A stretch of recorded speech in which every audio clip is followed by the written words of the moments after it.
welcome to another week of the Newman Show. I, of course, am your host, Dennis Newman. Unfortunately, Mike could not be with us tonight. He had some other stuff going on, and we're gonna kind of wrap up what we were talking about last week as far as just guns in general, gun control, misconceptions about guns. Fred Watkins is going to be calling back in. He's a firearms instructor and a gun expert, so he should be calling in probably about 10 minutes or so. So in the meantime, let me go through some things I normally don't do. I forget to promote everything. You want to check out In the Cage with Cyclone. He's a show right before us. He talks about all different fight sports, specifically stuff like MMA, wrestling, boxing. So check his show out. Very informed show. He knows what he's talking about. He's an insider. So check that out. I have some big shows coming up. Saturday the 17th, this Saturday, I will be at the Broadway Comedy Club in a contest. It is $20 cash at the door. It starts at 6 p.m. I need people there because I can't win if I don't have enough people. Unfortunately, that's the way comedy works at my level. So definitely, if you could get out to Manhattan this Saturday, I would appreciate it.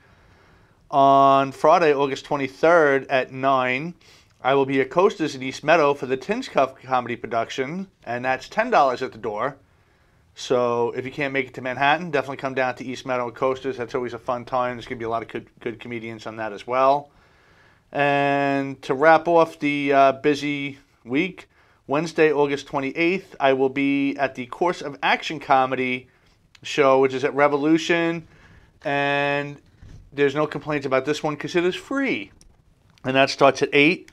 So you have 3 chances to come see me within, like a week and a half, 2 week span. So you have no excuse. I have a Saturday night, a Friday night, and a Wednesday night, everywhere from Manhattan to Amityville. So again, no excuses why you can't get out there and check me out.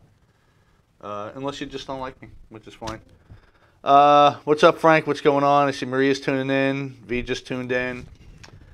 So again, just to recap, last week we had Fred call in and we talked about misconceptions about guns in general, gun control, if it's good or bad, mass shooter, misconceptions, and we didn't really get to finish the topic because there is a lot to cover on it, so he's going to call back in and we will finish that up.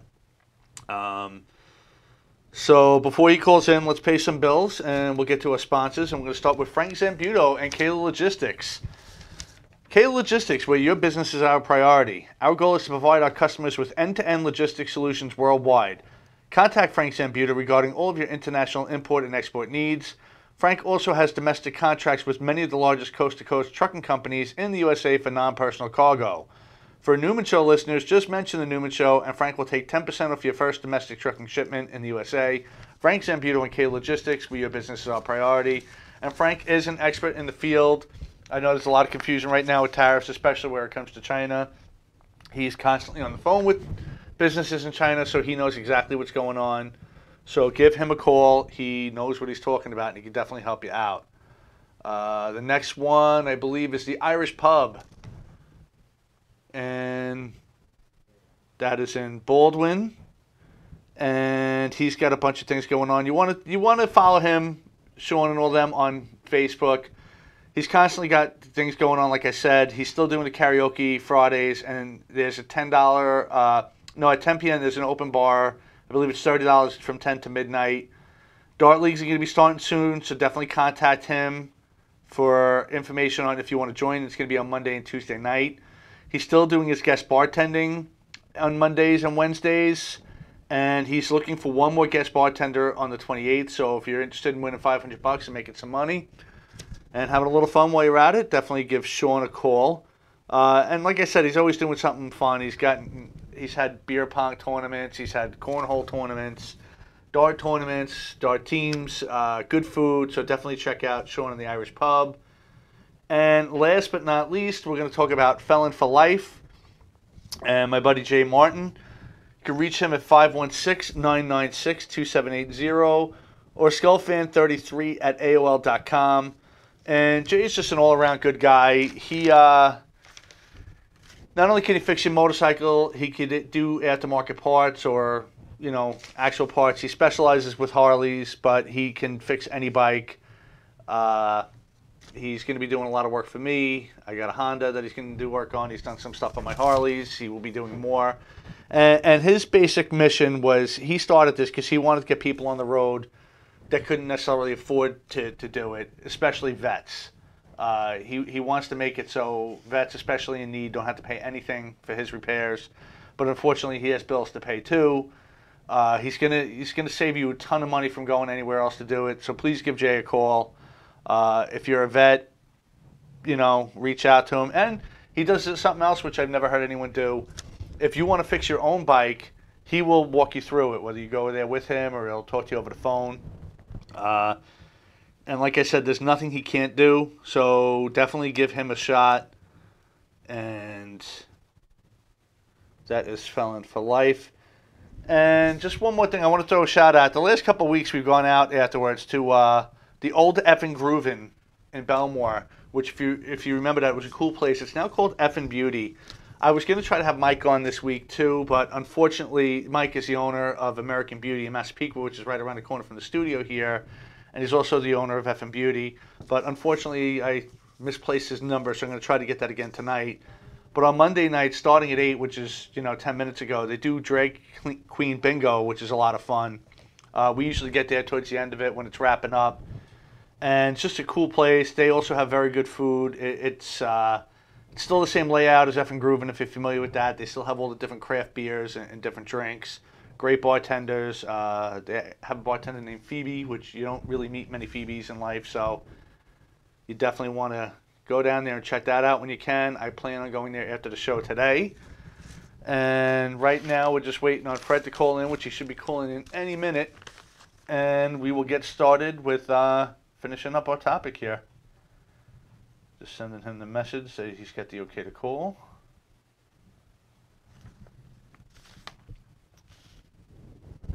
And again, there's a lot of misconceptions out there, and what people like to do is they like to scare people with, let me just send him one more thing on here.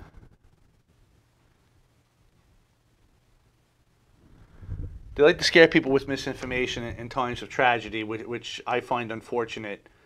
And they use certain buzz terms and things to scare you, like assault rifle for one, which a lot of people don't realize. Assault rifles, really, the terminology doesn't exist. Anything you use to assault somebody with becomes an assault something or other. But the definition the government was trying to use at the time was a fully automatic rifle that the military uses. They were banned in the 80s under Ronald Reagan. You haven't been able to buy a fully automatic rifle since the 80s unless you were somehow grandfathered in with a gun that was made prior to that time. You're not going into any gun store right now and getting it. It's even very limited for law enforcement to get a fully automatic rifle. So, Fred says it's ringing. You getting it out there? Yep. We got Fred on the air?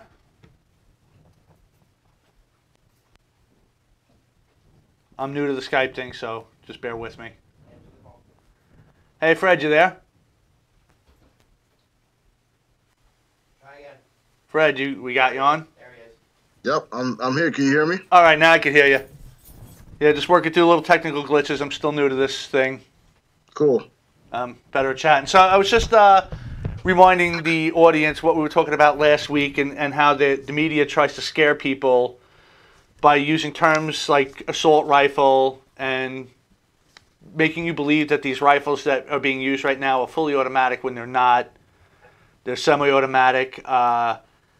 And just remind everybody who you are and what you know about guns, briefly, and then we'll get started. Well, again, everybody, my name is Fred, based out of Maryland. I'm a firearms instructor. Went to school for a bit of gunsmithing, and but the primary focus in my area right now is instructing civilians to become licensed in Maryland. I can also go nationwide where my national credentials are, accepted, unless you're in a place like DC where they will not take my credentials. which through the NRA. Um, Right. but yeah, or I think New York is another state, but that's besides the point. But big gun advocate, enthusiast. So I got a bit of a background, not a lot, but I got a little something. But you know more than the average person. It's fair to say, right? I know. I think I know a lot more than a lot of politicians and Well, that's for news sure. reporters. We're going to get into that pretty quickly because we kind of brushed over it last week. But I was just saying how they use these terms and things to try to scare people. Like when they test fire these guns and they talk about a fully semi-automatic rifle, there's no such thing. It's a fully automatic or it's semi-automatic. And the difference is, and even a layperson like me knows, semi-automatic means one pull, one shot.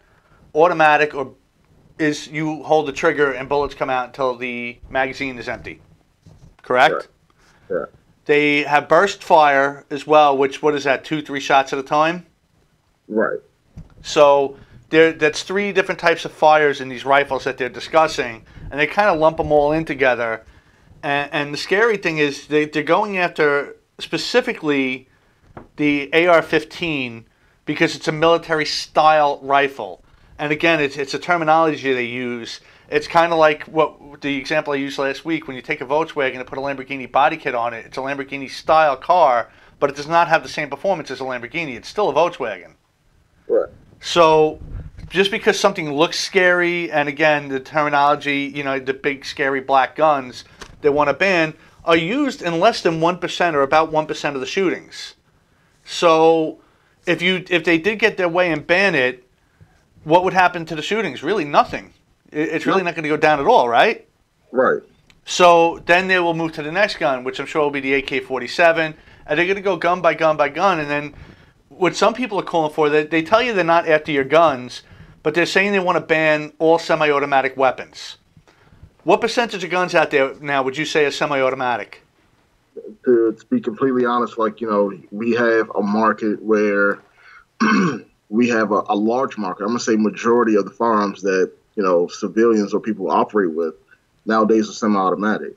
We have lesser bolt action, revolver, pump action, lever action.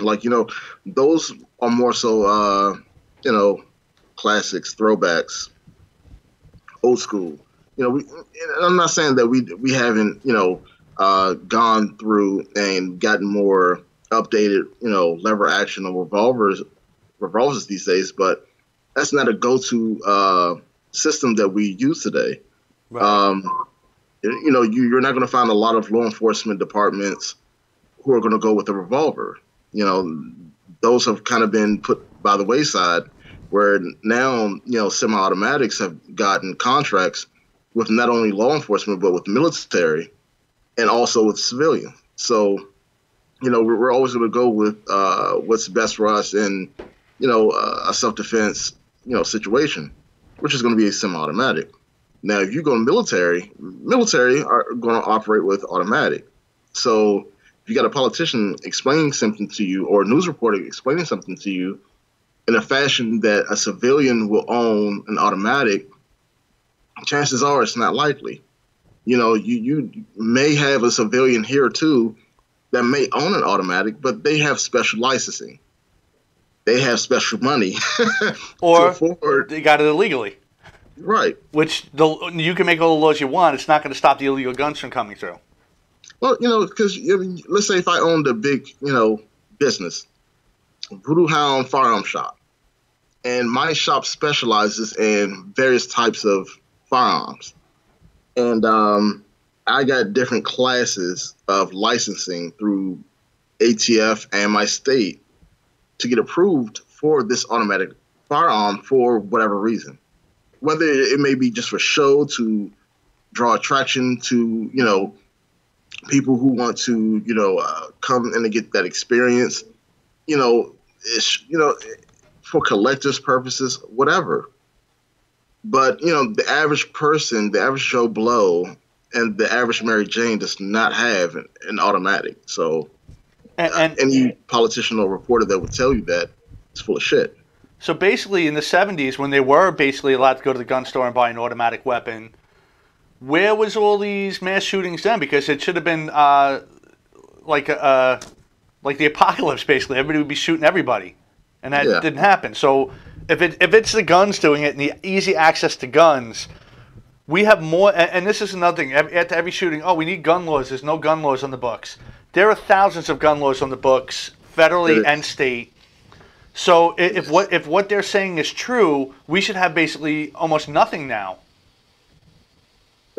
You know what? At this point, we almost have nothing with all the gun control that we have, because again, we have so many laws that are coming into place, so many different type of ARs that are being banned, and just by either namesake or whatever, not by function. I mean, again, you keep going after the scary black rifle, not realizing again that you have a lot of hunters out here who shoot 30-06 and 308.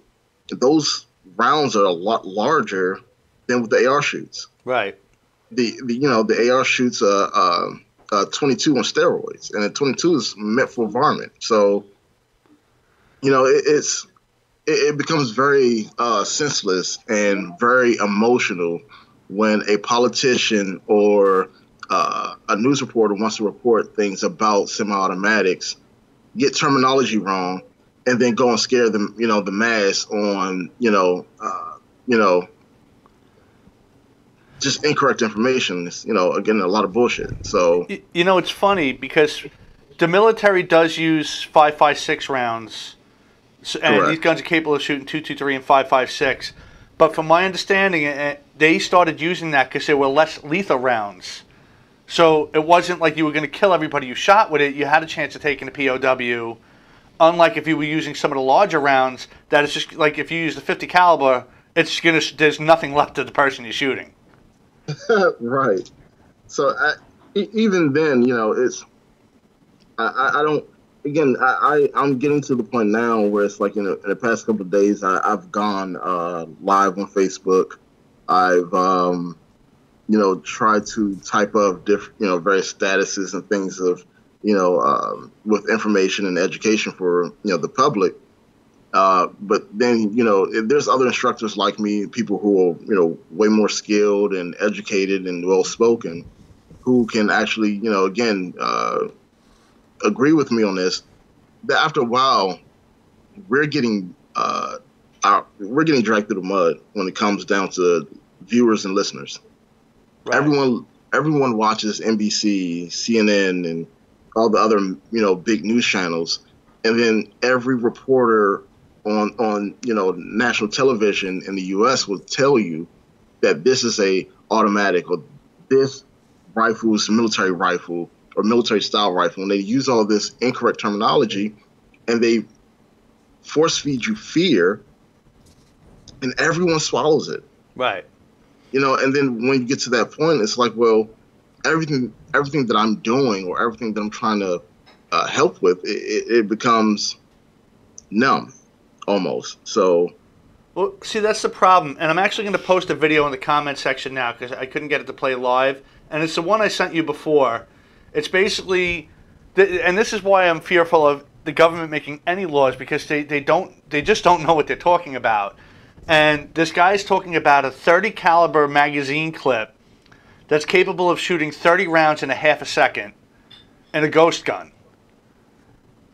I don't even know where to begin, but being that you're more the expert, can you explain how many things are wrong with that statement? Okay, so let's start. So one, a ghost gun is that's almost slang. It's legal to have a firearm that does not have to be registered when you build it from 80%. But you still have to stick within the laws while you're building it. Second thing is a magazine clip.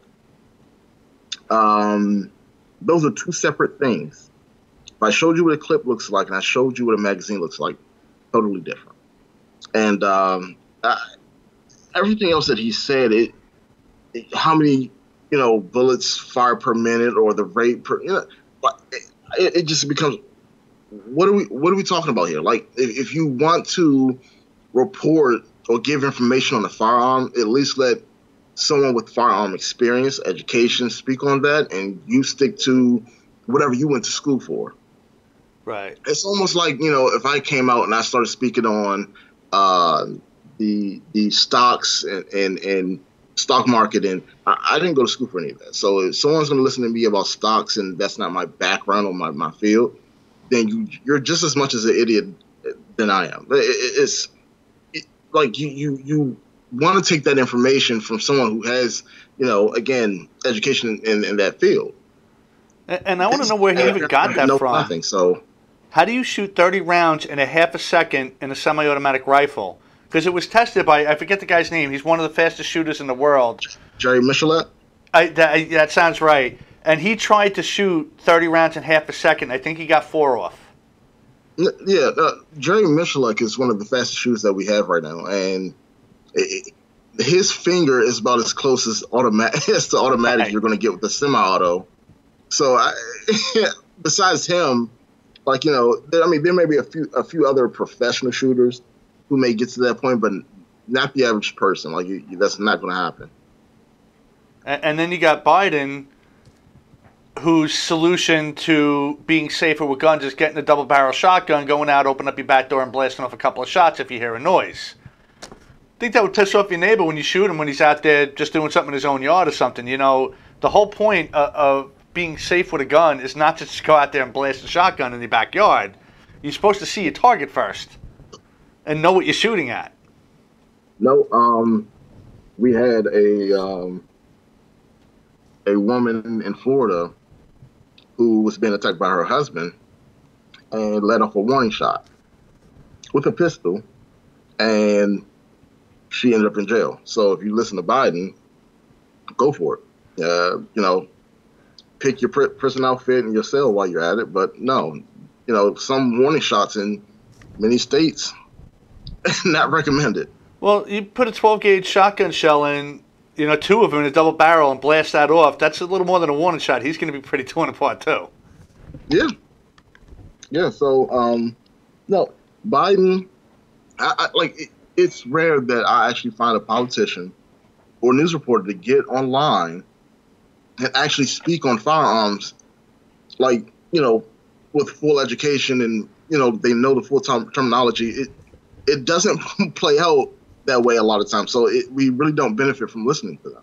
And that's what's scary to me is these are the people that want to make these so-called common sense gun laws when they have no knowledge of it. When they're aware they're speaking on the topic and they still don't do any research whatsoever, outside of maybe a video game or what they think something might have happened. Because, again, the comments they're making are not based on fact in any way. So, they got, where are they getting it? It's got to be their imagination at this point. From the same place that Trump said is causing a lot of today's violence. Like you said, video games. This reminds me of the 80s all over again when they were blaming Ozzy Osbourne in video games for kids being violent and killing themselves and everything.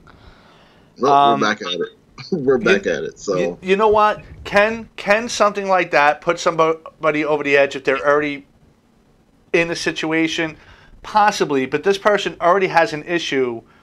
Just like if you want to talk about Adam Lanza and most of these mass shooters, they had plenty of red flags on them and were warned about them. A few people were already on the FBI's radar, the sheriff's radar, the school's radar, and they did nothing. They did nothing about it.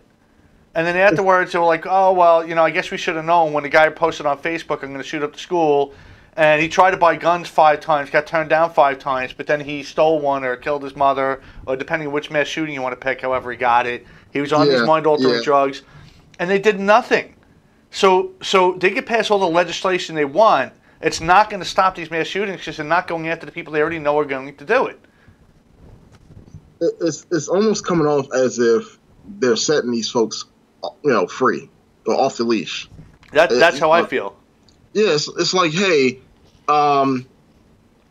Billy is going to shoot up, Walmart next week, and I'm worried about him. He says he's going to shoot up Hispanics, and FBI or whoever's getting the message like, oh, we're looking to it. And then they go back to doing what they were doing. The next thing you know, shooting happened, public freaks out, news reporters and politicians say, see, we told you, this is what happens when we don't have good gun control laws and we need good gun reform and blah, blah, blah. And it's like, well, wait, wasn't you guys warned about this weeks ago before this happened? And they're pushing these red flag laws now, which, again, I'm completely against. And, you know, I don't know if Trump is just trying to take some heat off, which I really hope, because I hope he's not that dumb to think that video games are causing this and red flag laws are going to stop it. Because if you look at some of the things they're doing, first of all, they're going after minorities first. You know this. I know you know this. And one of the ways they're doing it is they're talking about adding a tax onto ammo and guns. So if you make it more expensive, the less fortunate are less likely to be able to afford to buy a gun or ammo, right? So you're going to have the rich people buying it. So now with the red flag law, they're trying to make anyone that supports Trump, anyone that supports the Second Amendment, basically anyone that's a Republican, they're trying to paint them as a white supremacist Nazi. So would you want a white supremacist Nazi to own a gun? No. So now you just got the guns out of all the civilians' hands by passing those two laws. So on a political level, and a lot of times, again, I like to avoid politics because, again, I can honestly say that I am not, an expert on any form of politics. But again, when I see pictures like, I don't know if you can really see that. Yeah, that's horrible. Wow, you can't. Nope, you can't see it. No. Maybe here. Can you see that? Might be able to see it on a large screen. I can't really see it on mine too much. Cool. It's a picture of Trump, Hillary, and Bill. Okay. And, again, not being an expert, but Trump was a Democrat for how long? Most of his life. And he runs for office and now listed as a Republican. Which made sense because he knew they were the weaker party. So if I have been pro 2A all this time, and all of a sudden tomorrow I start preaching anti-2A messages, that's not going to be, that will set a lot of people off. Like, what's going on with Fred that all of a sudden now he's anti-2A or he's, his political stance has changed? Or what happened? And so for me, I'm not surprised when, again, like you said, if I am the rich, if my lifestyle, if my cultural background, when I say cultural background at this point, again, you got a lot of people where at one point culture or cultural background will refer to ethnicity, where again, if you're black, you have probably a black cultural background somewhere where, something's Afrocentric. If you're, Hispanic, your cultural background may be something of the Hispanic origins.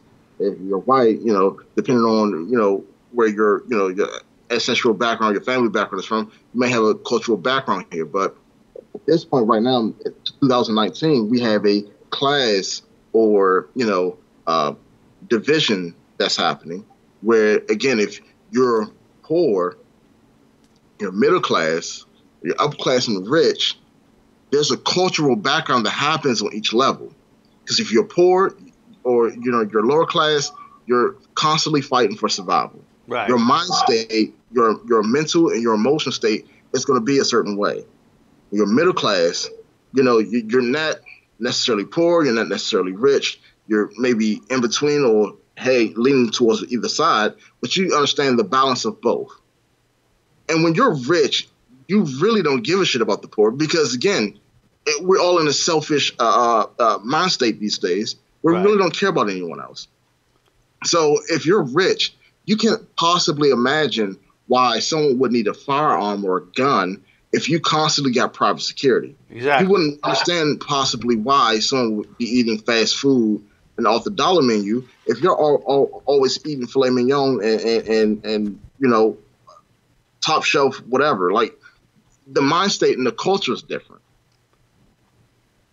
So even your music choice may be a little different, and who knows? So even at that point, when you don't operate, or you're not surrounded by the public, you don't have that sense of need of, I need my own security, meaning my own firearm. I need, you may say, I'll put some cameras up. I'll hire a bodyguard here and there. I'll hire a limo driver who packs, a personal defense weapon and body armor. But for the average Joe Blow, again, we want to say, what, we want to protect ourselves. Because hell, we got to go out and work Monday through Friday, or sometimes 6 days a week, 7 days a week. We got to pay bills, So our frame of thinking is a bit different than the rich. So when the rich can tell everyone else, this is the way you guys should be living, as if we're going to live like them, but not on a pay scale that they make. Again, I can see why they would sit here and say, you don't need a firearm because you guys are shooting up each other. You guys don't need it. But then I'm going to hire a personal bodyguard for myself that's, again, going to be armed. See, well, it's funny, too, because what they say and what they do are very different. The elite aren't affected. Like when Obamacare went in, the government didn't have to follow those same healthcare laws that they were passing for the rest of the country. And when the elite talk about the elite, like, oh, Trump's a businessman. When we get in, we're going to take care of the poor, and, we're going to tax the hell out of the rich. But you have people that are for that. I'll pick on Bernie Sanders a little bit. He's saying the income should be minimum $15 an hour. Yet at the time when he first said that, he wasn't paying his staff $15 an hour. He was paying them less. So then we got a little heat, and this is back in 2015, 2016. He started paying them that, but then he made them work more hours and still kept them at the $15 an hour for 40 hours, even though they were working 60. So they don't live by their own rules that they pass. And it's funny, too, because they also control the media, and there's been a few situations just over the last week, and I'm sure you're aware of it, too, where a good guy with a gun stopped a potential mass shooting, and it really kind of gets a media blackout. So I think they just want to keep themselves elevated like most socialist countries are, where they're not affected by any of these laws. Bernie Sanders pays a 13% tax rate, as most of these rich elite people do, like most of the people in the Hollywood actors and all this that are supporting him do. They don't have to pay 13%. They could give more.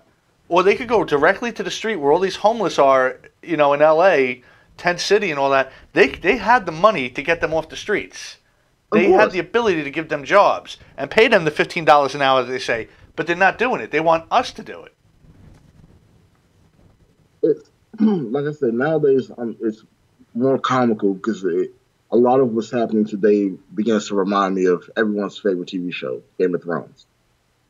And a few politicians begin to look like, or kind of remind me of some of these characters.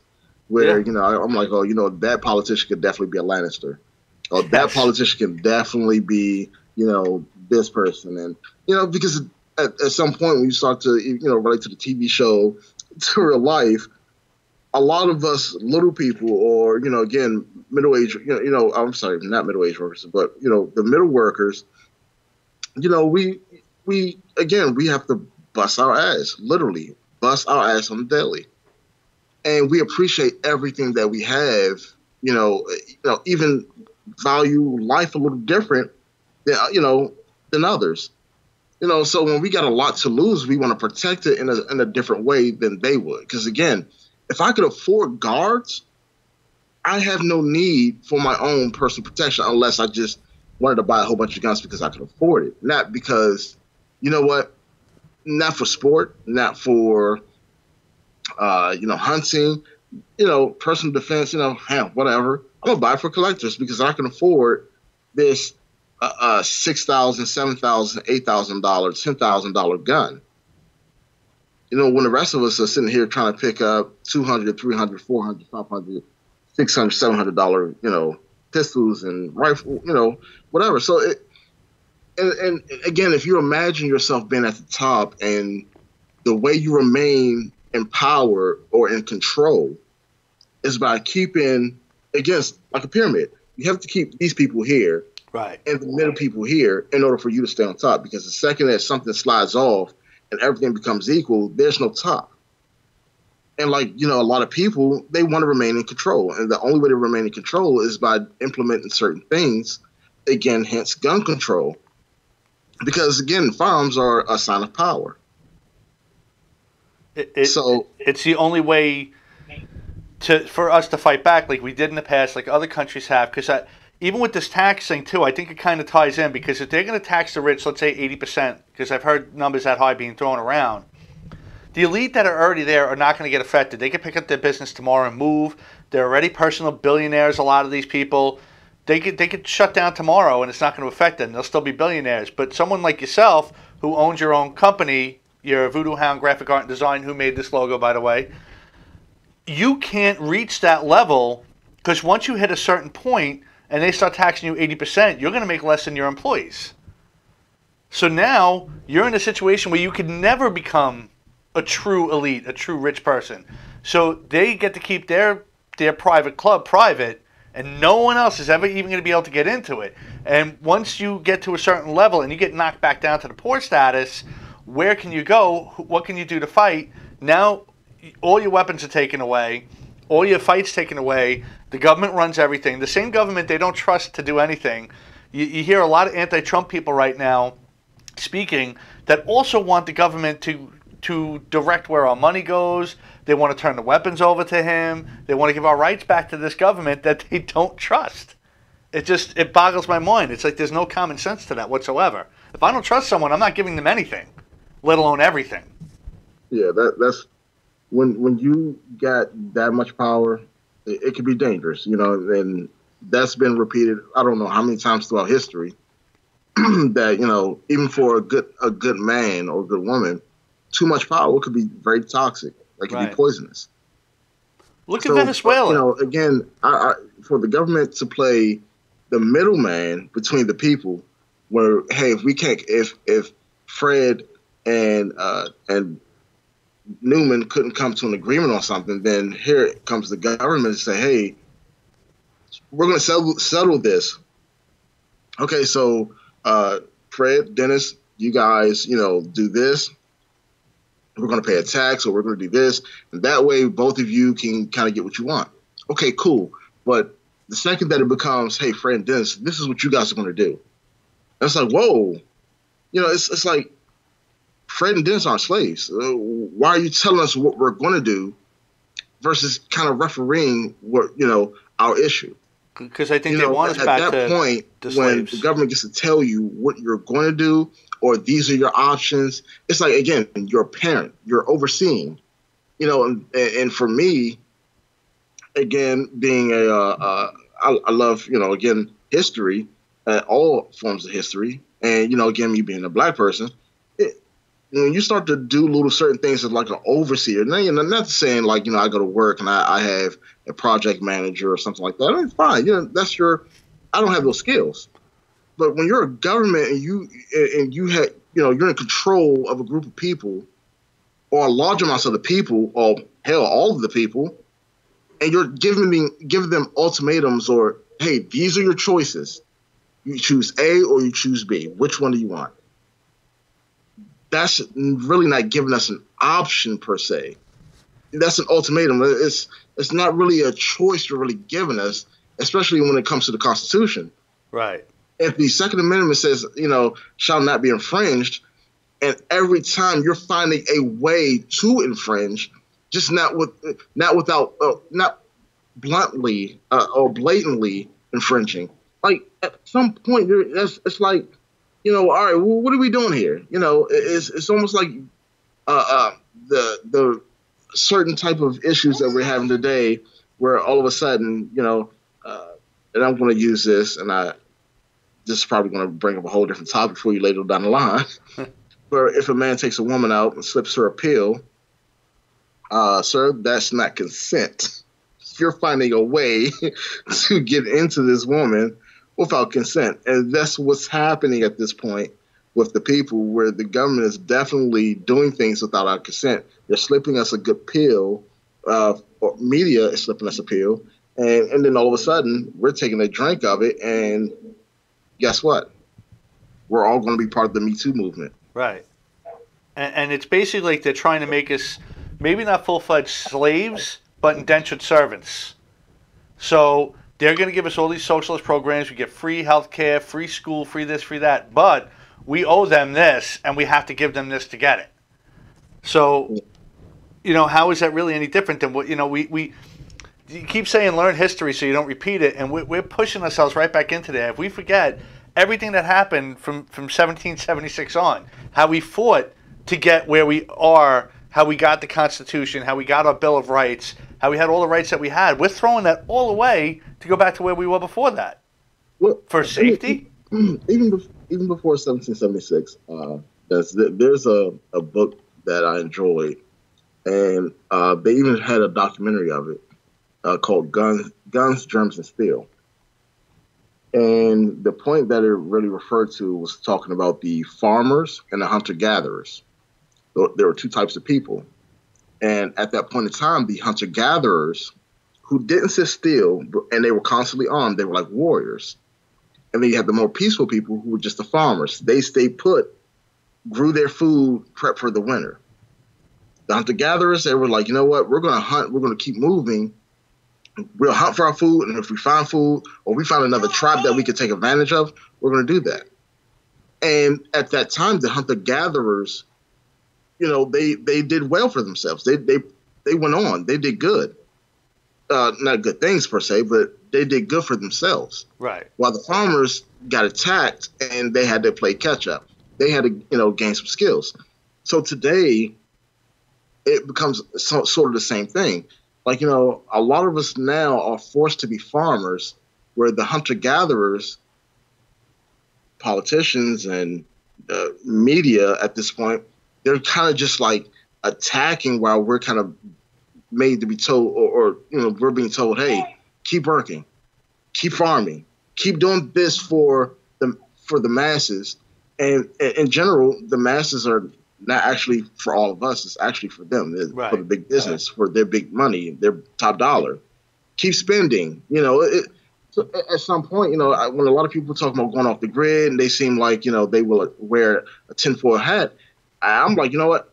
I actually get why they do it. But again, even then, the government finds a way to go and bother them. Hey, you guys can't live off the grid. You guys have to pay a utility bill. You guys have to pay taxes. You guys can't just go and live in your, RV here. And, so I'm at a point now where I'm like, there's so many rules on top of rules on top of rules, whether it's gun laws, voting, and this and that. I'm like, honestly, I'm not saying that I'm anti-government. I'm anti-huge government. I'm going to tell you every way to live your life. I'm totally against that. And that's what we fought for, was for less government. That's why we were the United States. Each state had its own rules, and the federal government was really a small faction, and now it's a world power. Our federal government's a world power, and they're telling everybody what to do, including us. And that's not how it was built. That's not how the Constitution was designed. We were not a democracy when we were built. We were a republic. It wasn't about mob rules. It was about it being a nation of laws. And we kind of got away from that. And both Democrats and Republicans push it all the time. Oh, democracy. This is a democracy. We're going to spread democracy around the world. And, it's kind of Hitler's thing. You keep saying a lie long enough and loud enough, it becomes truth. Now we are a democracy. But if you look back at what we were a nation of laws. So that way the minorities did have a say in what happened because there were laws to protect them. Now we're giving that all away and letting the government decide what's right and wrong. And when you look at governments like that, you take Venezuela 20 years ago, they were like, wow, look at how great Venezuela is. Socialism's great. Look at how much money they have. Everybody's living great. Now look at them. They took all their guns away. Then they turned. Now you got these guys eating out of dumpsters. The military shooting them in the street. And it's mass anarchy over there. And they're saying, well, that's not a good example of socialism. But it was 20 years ago when you pointed it out. That's what happens to socialist countries. You give the government too much power, they will abuse it. I think I hate to agree with Ted Cruz, and I don't trust his motives at all. But he's right. It's time. It's been time for congressional time limits, term limits.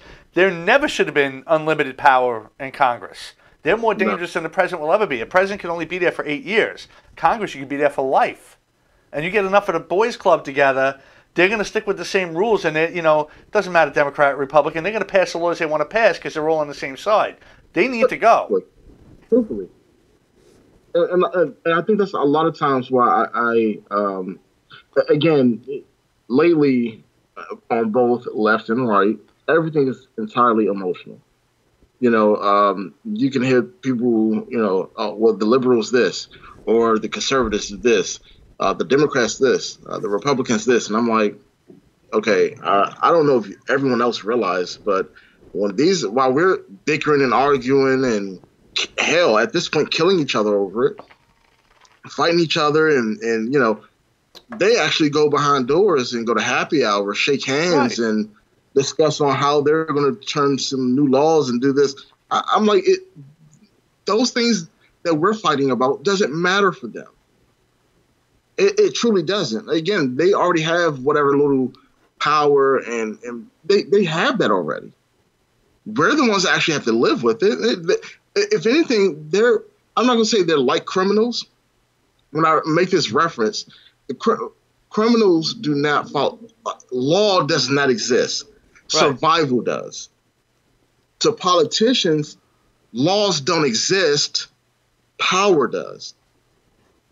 So again, it's like the laws are actually meant for us to keep us in line and keep us in check. And I get that, a lot of laws at a lot of times are, some laws they do good. They're there for order. I get it. But at the same time, when you're stacking on laws and on top of laws and they don't begin to make sense, like again, I'm not going to talk about Maryland right now, but I'm referring to New Jersey. New Jersey, there was a woman, and I don't know if I mentioned this in the last segment of yours, but a woman had a pistol. She had a crazy ex, and the license that she had with her pistol was only for in-home. So she needed to go and apply for a concealed weapons permit through New Jersey, and they told her that she needed a reason or a good reason for why she needed to apply for this license. And long story short, they denied her. The very next day, she dies in her driveway. Right. And I'm like, you got a state that just told you that you need a good reason why you need to be applying for this, and she tells you, I have a restraining order, and my ex is threatening to kill me. Like, if that's not a good enough reason to give someone a carry permit, and that person dies, like, that really says, I give no fucks about your life. Right. But I'm going to leave it to law enforcement and military to only carry a gun. And even then, I just seen today that someone who was serving in the military, maybe I'm missing something, but because he was originally from another country, he serves 20 years in the U.S. Military, and then somehow he's being transported back. So I'm like, what's that about? How do you serve in the U.S. military and all of a sudden you get kicked out of the country? Like, after you serve, once you give a part of yourself to a country, or whether you serve, whether you're saying you're in danger, and then somehow the government still shows you that they don't give two flying fucks about your life. How many more hints do we need as a people to say, you know what? All right, we got to start changing some laws or something, because someone like you guys are showing that you really don't care. Yeah. And they prove it every day, and we sit back and watch and give them more rights. There was a situation. Remember the other guy that started killing on the military base? He was I forget. He was a military guy, but he was also a terrorist. And he told them, "I don't want to be here. I'm anti-American, whatever." And they forced him to stay. And then he goes on a killing spree, and they're like, "Oh, look at this! Yeah, look at this! Another one told you straight out." He told you, and you made him stay, and you kept him armed and trained, military trained as a killer, and put a weapon in his hand and went, "Oh my God, what's going on?" You did it. Yep. See, at this point, all I can do or continue to do is, if I go Facebook Live, or if I get people in Maryland or Virginia who says, "Hey, Fred, or we're going to contact Voodoo Hound Farm Services. We want to get licensed. We want to get trained. I want to know things about the AR-15, the AK-47. I want to know things about this bolt action rifle, this pump action shotgun. At this point, I can't keep arguing about what the politicians are stating on the media. I have to keep focused and keep pushing on correcting what they're saying and then teaching the public. Right. Because if I keep going back to reiterate what they're saying, I'm becoming a broken record. It's funny you say that, because last year I put out an offer to anybody who doesn't understand about guns or why they're scared of the AR-15. I was going to show them the misconceptions of it. Offered it to everybody. I said, we'll go to a gun store. You don't even have to listen to me. I'll have the experts show you the different guns and the differences of them. Not one person took me up on it. So they don't want the truth, it seems. They just want to listen to what they're being told by someone who they really shouldn't trust, which is our government right now. Yeah, well, at some point, this Darwinism, Yeah. Leave the sheep for slaughter. I mean, at some point, like if you're saying that I'd rather not know the truth, lie to me because the lie feels better. The lie is going to feel better to my emotions, or it's going to feed me mentally what I want to be fed. At this point, I'm like, I want to say I want to have that faith in people, but as the days go by, again, the crazies are always going to exist, period. Right. Point blank. Because, again, I find it, again, like, using logic. And I know you only have so much time here, so I'm trying to, kind of make it quick. The guy who was stating that, he did not like Hispanics, or he didn't like Mexicans. And he drove 10 hours to El Paso, Texas, to shoot up a Walmart full of Hispanics. Right. Logically speaking, like, it's your right not to like a race. Like, if you don't want to like a race of people, fine. By all means, fine. If you don't like a certain cultural background, fine. That's your opinion. Right. But logically speaking, if a lot of Hispanics, or if South America is right here, and you go to the next state over and you find Hispanics, that's like a no shit. You're going to find Hispanics. Ironically, in a gun-free zone, that have always lived there, or a lot of them are migrating to become American. Right. Why the fuck would you have a problem with Hispanics living here? Logically, I don't get it. But again, it's a crazy person. Yeah. There's no logic there to begin with. It's an emotional thing. I don't like it. Well, whatever your reason is, it's not logical. That's for it has to be either emotion or just something just crosswired and just not making sense. But because it is crosswired, and because those type of people do exist, I want to be armed. Yeah. The only thing I want to add, because we only really have like a couple minutes left, the only laws I would change, I would lighten up the HIPAA laws and let the FBI be aware on the next check if somebody is truly criminally insane, they should know that. And the other thing is, instead of just having someone, like especially in New York, or a more restrictive state, you have to get the gun license and buy the gun before you can even shoot it for the first time. But yet there's no safety course required. I think a safety course should be mandatory, if not in the school system. Before you purchase a firearm, you should go through some sort of safety course. And that, I think, would dramatically limit the accidents that happen. And as a firearms instructor, I would think you would agree with that, right? Yes. And the other thing I would add to that is also, we're all held accountable when we, again, fuck up. Yeah. Dennis, if I told you have a glass of milk on the edge of your table, and I say, Dennis, you may want to move that glass of milk because you're going to knock it over. And you say, oh, don't worry about it. I get it. What's the worst can happen?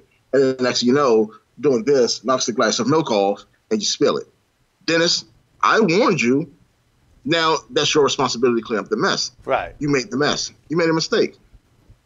If we tell the government, hey, this person has been talking about killing a group of people, you might want to look into that. And they see blatantly, I'm going to kill XYZ. There's no red flag in that. This person is telling you they're going to kill this a group of people.